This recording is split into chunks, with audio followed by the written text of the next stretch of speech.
Daily ಒಂದೇ ಥರ mutton ಸಾರು ತಿಂದು ಬೇಜಾರಾಗಿದ್ದರೆ ಈ ಥರ ಮಟನ್ ಸಾರನ್ನು ಒಮ್ಮೆ ಟ್ರೈ ಮಾಡಿ ಸಖತ್ ಟೇಸ್ಟಿಯಾಗಿರುತ್ತೆ. ನಮಸ್ಕಾರ ವೀಕ್ಷಕರೇ, ವಿಲೇಜ್ ಕುಕಿಂಗ್ ವರ್ಲ್ಡ್ ಚಾನಲ್ಗೆ ಆತ್ಮೀಯವಾದಂತಹ ಸ್ವಾಗತ. ಮಟನ್ ಸಾರನ್ನು ಪ್ರಿಪೇರ್ ಮಾಡ್ಕೊಳ್ಳೋದಕ್ಕೆ 1 kg ಮಟನನ್ನು ಚೆನ್ನಾಗಿ ಕ್ಲೀನ್ ಮಾಡಿ ವಾಶ್ ಮಾಡಿ ತಗೊಂಡಿದ್ದೀನಿ. ಈಗ ಅದರಲ್ಲಿ ರುಚಿಗೆ ತಕ್ಕಷ್ಟು ಉಪ್ಪು, 1 ಟೀ ಸ್ಪೂನಷ್ಟು ಖಾರದ ಪುಡಿ, 1/4 ಟೀ ಸ್ಪೂನಷ್ಟು ಅರಿಶಿನ, 1 ಟೀ ಸ್ಪೂನಷ್ಟು ಆಯಿಲ್, ಅರ್ಧ ಟೀ ಸ್ಪೂನಷ್ಟು ನಿಂಬೆಹಣ್ಣಿನ ರಸವನ್ನು ಸೇರಿಸಿ ಚೆನ್ನಾಗಿ ಮಿಕ್ಸ್ ಮಾಡ್ಕೋಬೇಕಾಗತ್ತೆ. ಇದನ್ನು ಚೆನ್ನಾಗಿ ಮಿಕ್ಸ್ ಮಾಡಿ ನೆನೆಸೋದ್ರಿಂದ ಬೇಗ ಬೇಯುತ್ತೆ, ಹಾಗೆ ಉಪ್ಪು ಖಾರ ಎಲ್ಲ ಚೆನ್ನಾಗಿ ಅಂಟುತ್ತೆ. ಸೊ ತಿನ್ನುವುದಕ್ಕೆ ಕೂಡ ತುಂಬ ಟೇಸ್ಟಿಯಾಗಿರುತ್ತೆ. ಈಗ ಇದನ್ನು 1 ಗಂಟೆ ನೆನೆಯೋದಕ್ಕೆ ಬಿಡೋಣ. ಮಸಾಲ ಪ್ರಿಪೇರ್ ಮಾಡ್ಕೊಳ್ಳೋದಕ್ಕೆ ಇಲ್ಲಿ ನಾನು 2 ಟೇಬಲ್ ಸ್ಪೂನಷ್ಟು ಧನಿಯಾ ಕಾಳನ್ನು ಸೇರಿಸ್ತಾ ಇದ್ದೀನಿ. ನಂತರ 12 ಲವಂಗು, 1/4 ಟೀ ಸ್ಪೂನಷ್ಟು ಕಾಳುಮೆಣಸು, ಅರ್ಧ ಟೀ ಸ್ಪೂನಷ್ಟು ಜೀರಿಗೆ, ನಂತರ 4 ಒಣಮೆಣಸಿನಕಾಯನ್ನು ಸೇರಿಸ್ತಾ ಇದ್ದೀನಿ. ನಂತರ 1 ಇಂಚಷ್ಟು ದಾಲ್ಚಿನ್ನಿ ಚಕ್ಕೆ, 1 ಬಿರಿಯಾನಿ ಎಲೆ, 1 ಸ್ಟಾರ್ ಫ್ಲವರನ್ನು ಸೇರಿಸಿ, ನಂತರ 2 ಏಲಕ್ಕಿಯನ್ನು ಸೇರಿಸಿ ಇವನ್ನು ಡ್ರೈ ರೋಸ್ಟ್ ಮಾಡ್ಕೋಬೇಕಾಗತ್ತೆ. ರೆಡಿಮೇಡ್ ಪೌಡರ್ಗಳನ್ನು ಬಳಸಿ ಮಟನ್ ಸಾರನ್ನು ಪ್ರಿಪೇರ್ ಮಾಡ್ಕೊಳ್ಳೋದಕ್ಕಿಂತ ಈ ಥರ ಪ್ರಿಪೇರ್ ಮಾಡಿಕೊಂಡ್ರೆ ತುಂಬ ಚೆನ್ನಾಗಿರುತ್ತೆ.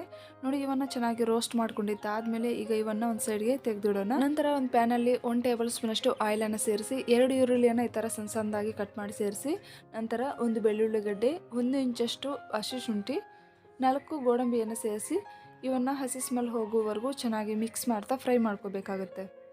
ನೋಡಿ, ಇವು ಹಸಿ ಸ್ಮೆಲ್ಲೆಲ್ಲ ಹೋಗಿ ಅರ್ಧದಷ್ಟು ಫ್ರೈ ಆಗಿದೆ. ಈಗ ಇದರಲ್ಲಿ ನಾವು ಸಣ್ಣದಾಗಿ ಕಟ್ ಮಾಡಿರುವಂತಹ 1 ಟೊಮೊಟೊ ಹಣ್ಣನ್ನು ಸೇರಿಸಿ ಇವನ್ನು ಕೂಡ ಅಷ್ಟೇ ಹಸಿ ಸ್ಮೆಲ್ ಹೋಗುವವರೆಗೂ ಚೆನ್ನಾಗಿ ಫ್ರೈ ಮಾಡ್ಕೋಬೇಕು. ಈಗ ಇದರಲ್ಲಿ ರುಚಿಗೆ ತಕ್ಕಷ್ಟು ಉಪ್ಪನ್ನು ಸೇರಿಸೋಣ.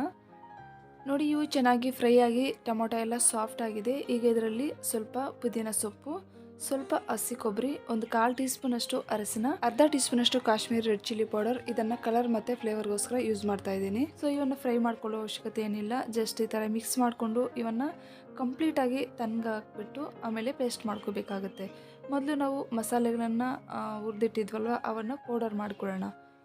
ನೋಡಿ, ಈ ಥರ ಪೌಡರ್ ಮಾಡ್ಕೊಂಡಿದ್ದಾದಮೇಲೆ ಇದರಲ್ಲೇ ಈಗ ನಾವು ಫ್ರೈ ಮಾಡ್ಕೊಂಡಿಟ್ಟಿರುವಂತಹ ಈ ಮಸಾಲೆಯನ್ನು ಸೇರಿಸಿ ನುಣ್ಣಗೆ ಪೇಸ್ಟ್ ಮಾಡ್ಕೋಬೇಕಾಗತ್ತೆ. ಈಗ ಇದರಲ್ಲಿ ಸ್ವಲ್ಪ ಕೊತ್ತಂಬರಿ ಸೊಪ್ಪು ಹಾಗೆ ಸ್ವಲ್ಪ ನೀರನ್ನು ಸೇರಿಸಿ ಇದನ್ನು ಪೇಸ್ಟ್ ಮಾಡ್ಕೊಳ್ಳೋಣ. ನೋಡಿ, ಇದನ್ನು ಪೇಸ್ಟ್ ಮಾಡ್ಕೊಂಡಿದ್ದಾಯಿತು.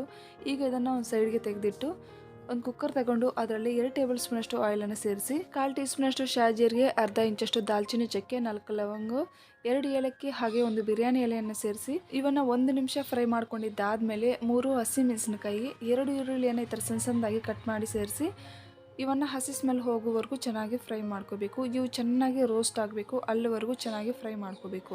ನೋಡಿ, ಈರುಳ್ಳಿ ಎಲ್ಲ ಚೆನ್ನಾಗಿ ರೋಸ್ಟ್ ಆಗಿದೆ. ಈಗ 1 ಅವರ್ ನೆನೆಸಿರುವಂತಹ ಮಟನನ್ನು ಸೇರಿಸಿ 10 ನಿಮಿಷ ಇದನ್ನು ಚೆನ್ನಾಗಿ ಬೇಯಿಸ್ಕೋಬೇಕಾಗತ್ತೆ.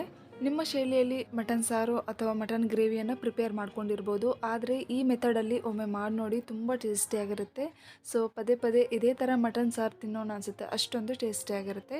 ನೋಡಿ, ಕರೆಕ್ಟಾಗಿ ಇದನ್ನು 10 ನಿಮಿಷ ಬೇಯಿಸ್ಕೊಂಡಿದ್ದಾದಮೇಲೆ ಈಗ ನಾವು ಮೊದಲೇ ರುಬ್ಬಿಟ್ಟಿರುವಂತಹ ಮಸಾಲೆ ಪೇಸ್ಟನ್ನು ಸೇರಿಸಿ ಚೆನ್ನಾಗಿ ಮಿಕ್ಸ್ ಮಾಡ್ಕೋಬೇಕು. ಮತ್ತು ನಾವು ಮಟನನ್ನು ನೆನೆಸ್ಕೊಳ್ಳುವಾಗ ಖಾರದ ಪುಡಿಯನ್ನು ಸೇರಿಸಿದ್ದೀವಿ, ಹಾಗೆ ಮಸಾಲೆ ಪೌಡರನ್ನು ಪ್ರಿಪೇರ್ ಮಾಡ್ಕೊಳ್ಳುವಾಗ 4 ಒಣಮೆಣಸಿನಕಾಯನ್ನು ಸೇರಿಸಿರ್ತೀವಿ. ಹಾಗೆ ಇದರಲ್ಲಿ ಹಸಿ ಮೆಣಸಿನಕಾಯನ್ನು ಕೂಡ ಸೇರಿಸಿರೋದ್ರಿಂದ ನಿಮ್ಮ ಖಾರಕ್ಕೆ ಅನುಗುಣವಾಗಿ ಹಸಿ ಮೆಣಸಿನಕಾಯನ್ನು, ಖಾರದ ಪುಡಿಯನ್ನು ಅಡ್ಜಸ್ಟ್ ಮಾಡ್ಕೋಬಹುದು. ನೋಡಿ, ಮಸಾಲ ಪೇಸ್ಟನ್ನು ಹಾಕಿದ್ದಾದ್ಮೇಲೆ ಮತ್ತೆ ಒಂದು 7 ನಿಮಿಷ ಇದನ್ನು ಮೀಡಿಯಂ ಫ್ಲೇಮಲ್ಲಿ ಬೇಯಿಸ್ಕೋಬೇಕಾಗುತ್ತೆ. ಈ ಥರ ಮಾಡೋದ್ರಿಂದ ಈ ಪೀಸಸ್ ಎಲ್ಲ ಮಸಾಲೆ ಎಲ್ಲ ಚೆನ್ನಾಗಿ ಅಂಟುತ್ತೆ.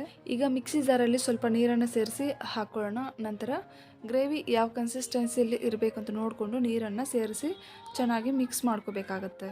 ಈಗ ನೀರನ್ನು ಸೇರಿಸಿರೋದ್ರಿಂದ ಉಪ್ಪು ಏನಾದರೂ ಕಡಿಮೆ ಇದ್ದರೆ ಸ್ವಲ್ಪ ಉಪ್ಪನ್ನು ಸೇರಿಸ್ಕೊಂಡು ಚೆನ್ನಾಗಿ ಮಿಕ್ಸ್ ಮಾಡಿ ಈಗ ನಾವು ಕುಕ್ಕರ್ ಲಿಡ್ಡಿಟ್ಟು ಕ್ಲೋಸ್ ಮಾಡಿ 3-4 ವಿಸಿಲ್ ಕೂಗಿಸ್ಕೊಳ್ಳೋಣ.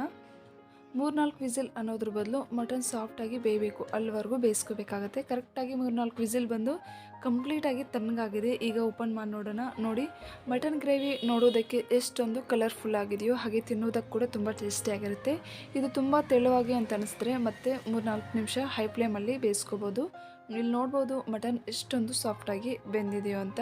ಹೈ ಫ್ಲೇಮ್ನಲ್ಲಿ 3-4 ನಿಮಿಷ ಬೇಯಿಸ್ಕೊಂಡ್ರೆ ಗ್ರೇವಿ ಗಟ್ಟಿಯಾಗುತ್ತೆ. ಗ್ರೇವಿ ತುಂಬ ತೆಳುವಾಗಿದ್ದರೆ ಈ ಥರ ಮಾಡಿ, ಇಲ್ಲ ಅಂತಂದರೆ ಮತ್ತೆ 3-4 ನಿಮಿಷ ಕುದಿಸುವಂತಹ ಅವಶ್ಯಕತೆ ಏನಿರುವುದಿಲ್ಲ. ಈಗ ಸ್ಟವ್ ಫ್ಲೇಮನ್ನು ಆಫ್ ಮಾಡಿ ಸ್ವಲ್ಪ ಕೊತ್ತಂಬರಿ ಸೊಪ್ಪನ್ನು ಸೇರಿಸಿ ನೋಡಿ, ಮಟನ್ ಗ್ರೇವಿ ಎಷ್ಟೊಂದು ಕಲರ್ಫುಲ್ ಆಗಿದೆಯೋ ಹಾಗೆ ತಿನ್ನೋದಕ್ಕೆ ಕೂಡ ಅಷ್ಟೇ ತುಂಬ ಟೇಸ್ಟಿಯಾಗಿರುತ್ತೆ. ಸೊ ಹೋಮ್ ಮೇಡ್ ಮಸಾಲವನ್ನು ಯೂಸ್ ಮಾಡಿರೋದ್ರಿಂದ ಖಂಡಿತ ಒಮ್ಮೆ ಟ್ರೈ ಮಾಡಿ ನೋಡಿ ಫ್ರೆಂಡ್ಸ್. ವಿಡಿಯೋ ಇಷ್ಟ ಆದರೆ ಪ್ಲೀಸ್ ಲೈಕ್ ಮಾಡಿ, ಹೊಸಬರಾಗಿದ್ದರೆ ಸಬ್ಸ್ಕ್ರೈಬ್ ಮಾಡಿ, ಸಪೋರ್ಟ್ ಮಾಡಿ. ವಿಡಿಯೋ ವೀಕ್ಷಿಸಿದ್ದಕ್ಕಾಗಿ ಧನ್ಯವಾದಗಳು.